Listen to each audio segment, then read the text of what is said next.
കൊച്ചിയിൽ ഉമാ തോമസിന് അപകടം സംഭവിച്ച പരിപാടിയുടെ സംഘാടകരുടെ തട്ടിപ്പ് വെളിപ്പെടുത്തി കല്യാൺ സിൽക്സ്.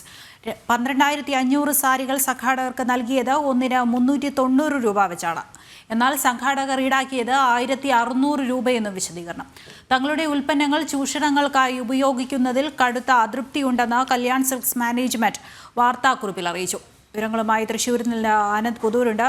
ആനന്ദ്, ഇതുവഴി വൻ തട്ടിപ്പാണ് ഈ സംഘാടക സമിതി നടത്തിയിരിക്കുന്നത്. ഇതിലാണ് ഇപ്പോൾ വിശദീകരണവുമായി കല്യാൺ സിൽക്സ് രംഗത്തെത്തിയിരിക്കുന്നത്. എന്തൊക്കെയാണ് വിശദാംശങ്ങൾ? ഈ കൊച്ചിയിലെ പരിപാടിയിലെ സംഘാടകരുടെ പുതിയൊരു തട്ടിപ്പാണ് ഇപ്പോൾ എന്തായാലും പുറത്തു വന്നിട്ടുള്ളത്.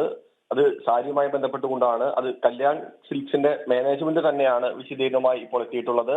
ഈ കല്യാൺ സിൽക്സ് മാനേജ്മെന്റിന്റെ പത്രക്കുറിപ്പിൽ പറയുന്ന പ്രധാനപ്പെട്ട കാര്യം, ഈ ഒരു മൃദംഗനാഥത്തിന്റെ സംഘാടകർ 12,500ഓളം ഈ സാരികൾ നിർമ്മിച്ച് നൽകുവാൻ വേണ്ടി തങ്ങളെ സമീപിച്ചിരുന്നു. യഥാസമയം കൃത്യ സമയത്തും അതുപോലെ തന്നെ ഈ സാരി ഒന്നിന് 390 രൂപയ്ക്ക് ഈ സംഘാടകർക്ക് കൈമാറുകയും ചെയ്തിരുന്നു. എന്നാൽ ഈ പരിപാടിയുടെ വേദിയിലുണ്ടായ ചില നിർഭാഗ്യകരമായിട്ടുള്ള സംഭവങ്ങൾക്ക് ശേഷമാണ് ഇത്തരത്തിൽ കല്യാൺ സിൽക്സ് മാനേജ്മെന്റ് അറിയാൻ വേണ്ടി സാധിക്കുന്നത്. ഒരു സാരിക്ക് 1,600 രൂപയാണ് ഇത്തരത്തിൽ ഈ സംഘാടകർ ഈടാക്കിയതെന്നുള്ളത്. ഇതിൽ ശക്തമായിട്ടുള്ള പ്രതിഷേധമായാണ് കല്യാൺ സിൽക്സ് രംഗത്തെത്തിയിട്ടുള്ളത്.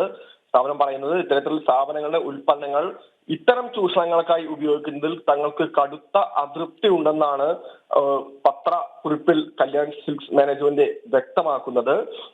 ഇത്തരം വിവാദങ്ങളിലേക്ക് തങ്ങളുടെ പേര് വലിച്ചിഴക്കരുതെന്നും ഈ പത്രക്കുറിപ്പിൽ പറയുന്നുണ്ട്. ആനന്ദാണ് തൃശ്ശൂരിൽ നിന്ന് വിവരങ്ങൾ നൽകിയത്.